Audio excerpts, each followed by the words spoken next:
Hi friends, எல்லாரோட லைஃப்பும் சூப்பராக போயின்ட்டுருக்கும்னு நான் நினைக்கிறேன். இன்றைக்கி ஒரு ரொம்ப அழகான ஒரு கோசியான vlog தான் உங்கள் எல்லாரோடையும் ஷேர் பண்ண போகிறேன். இன்றைக்கி ஒரு அழகான ஈவினிங்கை நான் எப்படி வீடை செட்டப் பண்ணுறேன் அது பார்க்கலாம். அதுக்கப்புறம் அதோட நான் கெஃபே ஸ்டைலில் சிம்பிளாக சூப் டு பேக்கிங் நான் என்னெல்லாம் பண்ணேன் அப்படின்னு அவங்களோட ரெசிபீஸும் ஷேர் பண்ணுறேன். ஸோ கண்டிப்பாக இந்த வீடியோ உங்கள் எல்லாருக்குமே பிடிக்கும்னு நினைக்கிறேன். இப்போ ஸ்டார்ட் நான் ஃப்ரண்ட்டில் வேக்யூம் போட்டுருக்கேன். ஏன்னா நான் மேட்டை ஃப்ரண்ட் டோரோடு சேஞ்ச் பண்ண போகிறேன். அதனால் அந்த இடத்துல ஃபுல்லாக வேக்யூம் போட்டுட்டு இங்கே புது மேட் வாங்கினேன் ஃப்ரண்ட் டோருக்கு. இந்த மேட் கலர் காம்பினேஷன் ரொம்ப அழகாக இருக்குது. பட் ஆனால் எனக்கு ஃப்ரண்ட் டோரில் ஃபுல் லென்த்துக்கு வேணுமா இருந்தது. இது கொஞ்சம் குட்டியாக இருக்குது. மேபி நான் ஃப்யூச்சரில் மாற்றினாலும் இதை மாற்றிடுவேன். ஒரு டெக்கோர் என்தூசியாஸ்டாக எனக்கு டெக்கோர் மாற்றுறது ரொம்ப பிடிக்கும். ஆனால் நம்ம ப்ராக்டிக்கலி இது மாதிரி எக்ஸ்பென்சிவ் ஃபர்னிச்சர் பீசஸ்லாம் நம்ம மாற்ற முடியாது. அதே மாதிரி அதோட பிளேஸ்மெண்ட்லாமும் நம்ம அப்பப்போ சேஞ்ச் பண்ண முடியாது. ஏன்னா ஹெவியாக இருக்கும். ஸோ மாற்றுறதும் ப்ராக்டிக்கலி பாசிபிள் கிடையாது. ஆனால் ஒரே ஒரு விஷயம் நான் மாற்றுறது என்னதுன்னா, இது மாதிரி சாஃப்ட் ஃபர்னிஷிங் சேஞ்ச் பண்ணுறது தான். ஒரு சிம்பிள் நம்ம கர்டன்ஸ் சேஞ்ச் பண்ணோன்னே அந்த ரூமோட லுக்கு மாறிடும், அவ்வளோ அழகாகிடும். இங்கே இந்த வீடியோவில் இந்த கர்டன்ஸ் கொஞ்சம் டார்க்காக தெரியுது. ஆனால் ஒரு ரொம்ப அழகான பாட்டில் க்ரீன் கலரில் தான் இந்த கர்டன்ஸ் நான் போட்டிருக்கேன். அதுக்கு அடுத்தது வாலில் ஹேங் பண்ணுற ஆர்ட் ஒரு அது மாதிரி ஃப்ரேம் எல்லாமே நம்ம டக்கு டக்குன்னு மாற்ற முடியாது. ஏன்னா ஃப்ரேம் ஆர்ட் ஒர்க் எல்லாமே விலை கொஞ்சம் ஜாஸ்தி தான். நம்மக்கிட்ட இருக்கிற ஐட்டம்ஸை வச்சு நம்ம எப்படி டிஃப்ரெண்ட்டாக லுக் க்ரியேட் பண்ணலான்னு தான் நான் இங்கே பார்ப்பேன். இப்போ நான் இங்கே குட்டி ஆக்சென்ட் ரங் தான் வாலில் மாட்டியிருக்கேன். இந்த சன்ஃப்ளவர் புஷ்பின்ஸ் சம்மர் டெக்கோருக்கு எவ்வளோ ஆப்டாக இருக்குது இல்லையா?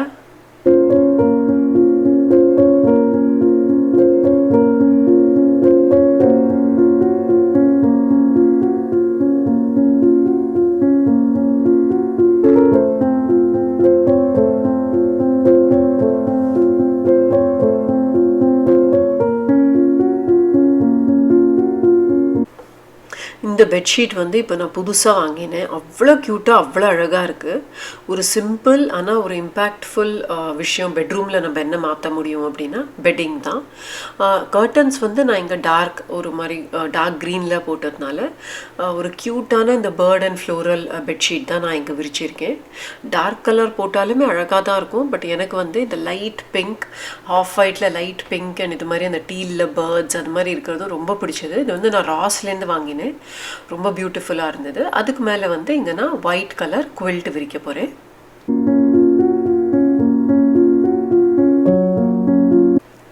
நம்ம எவ்வளோ டெக்கோர் ஐட்டம்ஸ் வச்சாலுமே லைட் அது மேலே எப்படி படுறதோ அது மாதிரி தான் நம்மளுக்கு அதோட இம்பேக்ட் இருக்கும். அங்கங்கே நம்ம லேம்ப் நம்ம டேபிளில் தான் வைக்கணும் அப்படின்னு அவசியம் கிடையாது. இது மாதிரி ஃப்ளோரில் வச்சா ஒரு மாதிரி அந்த லைட் பாப் ஆர்ச்சே சைட்லேருந்து ரொம்பவே அழகாக இருக்கும். எஸ்பெஷலி நைட் டயத்தில் அந்த லைட் வரைச்சே ரொம்ப ஒரு கோசியாக வார்மாக ஒரு ஃபீல் இருக்கும். ஸோ இது மாதிரி குட்டி குட்டி லேம்ப்ஸ்லேயும் நம்ம இன்வெஸ்ட் பண்ணோன்னா ஒரு மாதிரி லுக்கு கோசியாக நம்ம க்ரியேட் பண்ணலாம். அதுக்கப்புறம் லாஸ்ட்டில் இங்கே பிளான்ட் ஆட் பண்ண போகிறேன். ஆல்ரெடி பெட்ரூமில் என்கிட்ட சில பிளான்ட்ஸ்லாம் வச்சுருக்கேன். ஜஸ்ட்டு ஒரு குட்டி சேர் போட்டு அங்கே பிளான்ட் ஆட் பண்ணியிருக்கேன்.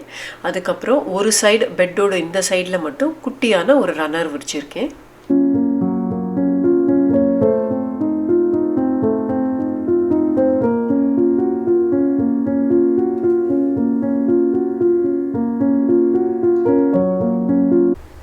இப்போ இங்கே எம்மியான கெஃபே ஸ்டைல் ரெசிபீஸ் நான் ஷேர் பண்ண போகிறேன். கண்டிப்பாக இது குழந்தைகள்லேருந்து பெரியவாளுக்கு எல்லாருக்குமே இது கண்டிப்பாக பிடிக்கும். ஃபஸ்ட்டு நம்ம சீஸி கார்லிக் ரோல் எப்படி பண்ணுறதுன்னு பார்க்கலாம். இங்கே 1 கப் நான் வார்ம் மில்க் எடுத்துட்டுருக்கேன். அதில் ஒரு 4 table spoon melted butter add பண்ணிட்டுருக்கேன். 7 கிராம்ஸ் நான் இங்கே இன்ஸ்டன்ட் ஈஸ்ட் ஒரு குட்டி ஈஸ்ட் பேக்கெட் போட்டிருக்கேன் அப்படியே டேரெக்டாக.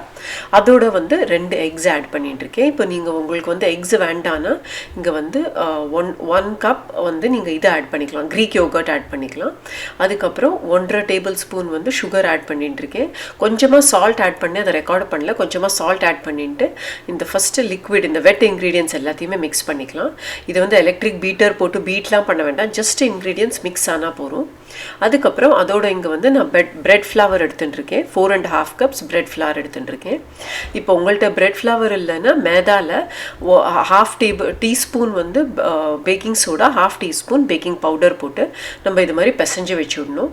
இது வந்து நான் ஆக்சுவலி பெட்ரூம் எல்லாம் இப்போ க்ரியேட் பண்ணுறதுக்கு முன்னாடியே நான் இந்த மாவு பிசைஞ்சு விட்டேன். இப்போ இங்கே கண்டினியூட்டிக்காக வந்து நான் இதை அப்புறம் ஷேர் பண்ணுறேன். அதுக்கப்புறம் இங்கே வந்து ஒரு 8 டேபிள் ஸ்பூன்ஸ் நான் பட்டர் எடுத்துட்டுருக்கேன், மெல்டட் பட்டர். அதில் வந்து ஒரு 2 to 3 கார்லிக் நம்ம இது மாதிரி பீல் பண்ணி வச்சுட்டு அதை வந்து கிரேட் பண்ணி போட்டுக்கணும். அப்போ தான் நம்ம பேக் பண்ணுறச்சே, இதை ஸ்ப்ரெட் பண்ணுறச்சே வந்து வாயில் ரொம்ப குண்டாக பீசஸ் அம்பிடாது. இது மாதிரி ஃபைனாக நம்ம கிரேட் பண்ணிக்கலாம். அதுக்கப்புறம் அதில் நம்மளுக்கு வேணுங்கிற சீசனிங் நம்ம போட்டுக்கலாம். Pizza pasta seasoning, red pepper flakes, black pepper, எது வேணுமோ நம்ம போட்டுக்கலாம். அதோடு நான் வந்து இங்கே கொஞ்சமாக கொத்தமல்லி ஆட் பண்ணிகிட்ருக்கேன். இப்போ இந்த மாவு வந்து 1.5 மணி நேரம் முன்னாடியே நான் பிசைஞ்சு வச்சதுனால இது வந்து நல்லா இது மாதிரி ஃப்ளஃப் அப் ஆகிருக்கு. இப்போ நம்ம இந்த மாவை எடுத்துட்டு லைட்டாக நம்ம வந்து பிசைஞ்சுக்கலாம். கவுண்டர் டாப்பில் தான் நான் வந்து க்ளீன் பண்ணிட்டு அதுலேயே தான் நான் இப்போ இதை இட போகிறேன். நல்லா இதை வந்து ஒரு மாதிரி ஒரு 2 மினிட்ஸ்க்கு நம்ம பிசைஞ்சுக்கலாம். பிசைஞ்சுட்டு நம்ம வந்து இதை இட வேண்டிதான். நான் வந்து இங்கே ரெக்டாங்கிளாக இட்டுண்டு பண்ணி வச்சுருக்கிற பட்டரை வந்து இது மேலே ஸ்ப்ரெட் பண்ண போகிறேன். பட்டர் வந்து ரூம் டெம்பரேச்சரில் இருந்தால் தான் இது மாதிரி நம்மளுக்கு ஸ்ப்ரெட் பண்ண வரும். ஸ்ப்ரெட் பண்ணிட்டு இதுக்குள்ளே நம்மளுக்கு வேணுங்கிற சீஸ் வந்து ஸ்ப்ரிங்கிள் பண்ணிக்கலாம். நான் வந்து இங்கே மொட்சரெல்லா அண்ட் ஷார்ப் செடார் சீஸ் தான் யூஸ் பண்ணியிருக்கேன். அதுக்கப்புறம் இம்பார்ட்டண்ட்டான ஸ்டெப் என்னதுன்னா, இது மாதிரி டைட்டாக நம்ம ரோல் பண்ணோம். ரொம்ப லூஸாக நம்ம ரோல் பண்ணிட்டோன்னா அது விரிஞ்சு வந்துடும். அதுக்கப்புறம் நம்ம எந்த டின்னில் அதை பேக் பண்ண போகிறோமோ அதில் இது மாதிரி அழகாக நம்ம அரேஞ்ச் பண்ணிட்டு விடலாம். ஓகே, இப்போ இந்த டின்னில் நம்ம போட்டு வச்சுட்டு அப்புறம் இந்த பேக்கிங் பேனில் வந்து நான் இதை வந்து 30 minutes to 1 hour கூட நம்ம வந்து ஃப்ரிட்ஜில் வச்சு விடலாம்.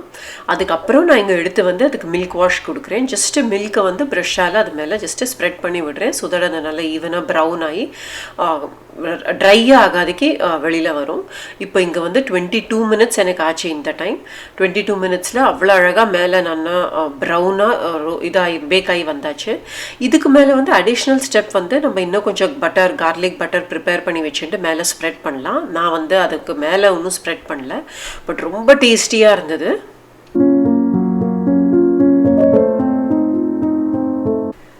அடுத்தது வந்து இங்கே எம்மியான டின் குக்கீஸ் தான் பண்ண போகிறேன். இங்கே வந்து நான் 8 டேபிள் ஸ்பூன்ஸ் இதில் வந்து அன்சால்டட் பட்டர் எடுத்துட்டுருக்கேன். பட்டர் வந்து ரூம் டெம்பரேச்சரில் இருந்தால் நம்மளுக்கு வந்து குக்கீஸ் பண்ணுறது வந்து ஈஸியாக இருக்கும். பட்டரை ஸ்லைட்டாக இப்படி விஸ்க் பண்ணிட்டு அப்புறம் 6 to 7 டேபிள் ஸ்பூன்ஸ் வந்து நான் இதில் ஒயிட் சுகர் ஆட் பண்ணியிருக்கேன். இல்லை நீங்கள் ப்ரௌன் சுகர் கூட ஆட் பண்ணிக்கலாம். சுகர் ஆட் பண்ணிட்ட அப்புறம் நம்ம வந்து நல்லா அதை போட்டு நல்லா விஸ்க் பண்ணணும். நல்லா சுகர் அண்ட் பட்டர் வந்து நல்லா பிளெண்ட் ஆகிடணும். அதுக்கப்புறம் இதில் வந்து நம்ம ஒரே ஒரு எக் போட்டுட்டா போகிறோம். இப்போ இங்கே எக்கு வேண்டான்னா நீங்கள் கொஞ்சமாக 1/4 to 1/2 கப் வந்து பால் விட்டுண்டு இதை வந்து நல்லா விஸ்க் பண்ணிக்கலாம். இங்கே விஸ்க் பண்ணுறது வந்து சுகர், பட்டர் அண்ட் எக் இது எல்லாமே சூப்பராக கம்பைன் ஆகிடணும். ஒரு லம்ஸுமே இதில் இருக்கக்கூடாது. அதுக்கப்புறம் நான் வந்து கொஞ்சமாக வெனிலா எக்ஸ்ட்ராக்ட் ஆட் பண்ணியிருக்கேன். அதுக்கப்புறம் 1.5 கப் வந்து இதில் வந்து மேதா போட்டிருக்கேன். அண்ட் 1 டீஸ்பூன் வந்து பேக்கிங் சோடா போட்டிருக்கேன். நீங்கள் பேக்கிங் சோடா ஒரு பேக்கிங் பவுடர் எது வேணாலும் போட்டுக்கலாம். அதை போட்டு நல்லா கையால் நான் வந்து மிக்ஸ் பண்ணிவிட்டு இதுக்கப்புறம் நம்ம விஸ்க் ரொம்ப ஹார்டாக விஸ்க்லாம் பண்ண வேண்டாம். கொஞ்சம் சாக்லேட் சிப்ஸ் போட்டுண்டு நம்ம வந்து டின் குக்கீஸ் பண்ணுறதுனால இது மாதிரி டின்னில் வந்து நான் லைனர் போட்டுண்டு நம்ம வந்து குக்கீஸ் பண்ணிக்கலாம். இது மாதிரி நல்லா குழக்கட்டைக்கு நம்ம எடுத்துப்போம் இல்லையா, அது மாதிரி நல்ல ஒரு சங்க் ஆஃப் அந்த பேட்டர் எடுத்துட்டுருக்கேன். அண்ட் நான் வந்து நியூட்டெல்லா வந்து கொஞ்சம் இப்படி ரவுண்டு பண்ணி ஃப்ரீஸ் பண்ணியிருந்தேன். ஸோ அதில் வந்து ஸ்டஃப் பண்ணிவிட்டு நியூட்டெல்லாவை இந்த மாதிரி டின்னில் போட்டிருக்கேன். இது வந்து டின்னு 1 hour நம்ம ஃப்ரீசரில் வச்சுட்டு 390 degreesல 17 to 20 minutes பேக் பண்ணிடலாம். அடுத்தது வந்து எம்மியான பன்னீர் ஸ்லைடர்ஸ் நம்ம பண்ணலாம். ரொம்ப சிம்பிளான ரெசிபி. இங்கே வந்து ஆயிலில் ஆனியன் அண்ட் பெப்பர் சாட்டே பண்ணிட்டு இருக்கேன். அதுக்கப்புறம் கொஞ்சமாக ஷேஸ்வான் சாஸ் போட்டுண்டு க்யூப்டு பன்னீரையும் அதில் போட்டு ஜஸ்ட்டு ஒரு ஹை ஹீட்டில் நம்ம வந்து சாட்டே பண்ணிக்கலாம். ரொம்ப ஃப்ரை ஆனோம்லாம் இல்லை. அதுக்கப்புறம் நம்ம வந்து பர்கர் பன்ஸ் ஆர் பாவ் இருந்ததுன்னா பாவில் எதில் வேணாலுமோ நம்ம இது பண்ணிக்கலாம். இப்போ நான் வந்து இங்கே இந்த பன்ஸில் கொஞ்சமாக க்ரீன் சட்னி வந்து பண்ணிட்டு இருக்கேன். அதை வந்து தடவேன்ட்டு மேலே நம்ம பன்னீரையும் நம்ம இது மாதிரி அது மேலே வச்சு விடலாம். மேலே வச்சுட்டு கொஞ்சமாக சீஸ் போட்டுண்டு கொஞ்சமாக ஆனியன் நம்மளுக்கு என்ன வேணுமோ போட்டுக்கலாம், கேபேஜ் அதெல்லாம் கூட போட்டுண்டு நம்ம வந்து அதை அவனில் ஒரு 390 நான் வந்து எனிவே குக்கீஸ் பேக் பண்ணுறதுனால அதோடையே ஒரு 2 to 3 minutes நம்ம வச்சு எடுத்தால் போகிறோம். அடிஷ்னலாக உங்களுக்கு இன்னும் கிறிஸ்பி ஆகணும்னா பன் மேலே கூட நம்ம பட்டர் தடவி எடுத்துக்கலாம். சிம்பிளான யம்மியான டொமேட்டோ சூப் ரெசிபி ஷேர் பண்ணுறேன். இங்கே வந்து ஆலிவ் ஆயிலில் கொஞ்சம் பே லீஃப், ஆனியன், கார்லிக் இது எல்லாத்தையும் போட்டு நம்ம நல்லா சாட்டே பண்ணிக்கலாம். அதுக்கப்புறம் இதில் வந்து கொஞ்சமாக கொத்தமல்லியோட ஸ்டெம் இருக்குது இல்லையா, அது 2 பீஸ் பீட்ரூட், ஏன்னா பீட்ரூட் நிறைய போட்டு அதோட ஸ்மெல் வந்துடும். 2 பீஸ் பீட்ரூட், டொமேட்டோஸ் போட்டு இது மாதிரி தண்ணி விட்டு நல்லா வதக்கி எடுத்துட்ட அப்புறம் தண்ணி விட்டு நல்லா இது சாஃப்ட் ஆனோன்னா பியூரே பண்ணிட்டு விடலாம். கொஞ்சம் ஆறின அப்புறம் பியூரே பண்ணிக்கலாம். அதுக்கப்புறம் திரும்பி பேனில் வந்து கொஞ்சம் பட்டர் போட்டுண்டு ரெட் சில்லி பவுடர் அந்த பட்டர்லேயே போட்டுருச்சு கலர் வந்து சூப்பராக வரும். அதுக்கப்புறம் நம்ம இதை வந்து நல்லா வடிகட்டிட்டு இந்த சூப்பை நல்லா கொதிக்க விட்டோம்னா சூப்பர் யம்மியான டொமேட்டோ சூப் ரெடி ஆகிடும். கண்டிப்பாக நீங்கள் இந்த சூப் ரெசிபி ட்ரை பண்ணி பார்க்கணும். கஃபே ஸ்டைல்னால குட்டியாக டேபிளில் வந்து நான் சிம்பிளான அரேஞ்ச்மெண்ட்ஸ் பண்ண போகிறேன். ஸோ தட் நம்மளுக்குமே ஒரு எக்ஸைட்மெண்ட்டாக இருக்கும், ஃபேன்சியாக இருக்கும் அப்படின்னு.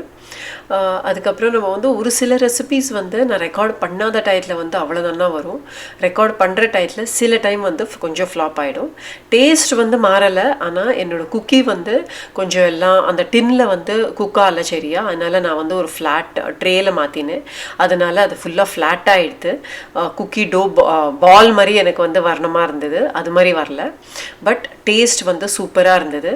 நாங்கள் வந்து ஆல்ரெடி டின்னர் வந்து ஸ்டார்ட் பண்ணிட்டோம். குக்கி வந்து கடைசியில் தான் எடுத்தேன். ஸோ இங்கே ஜஸ்ட்டு காமிக்கிறதுக்கு உங்களுக்கு வந்து ஹாட்டாக அதை அப்படியே எடுத்து காமிக்கிறேன்.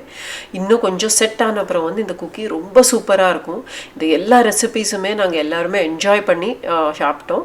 கண்டிப்பாக இந்த வீடியோ உங்கள் எல்லாருக்குமே பிடிச்சிருக்குன்னு நினைக்கிறேன். நம்ம சேனலுக்கு புதுசுனா மறக்காமல் சப்ஸ்கிரைப் பண்ணோம். உங்கள் எல்லாரையும் அடுத்த வீடியோவில் பார்க்குற வரைக்கும் டேக் கேர், பபாய்.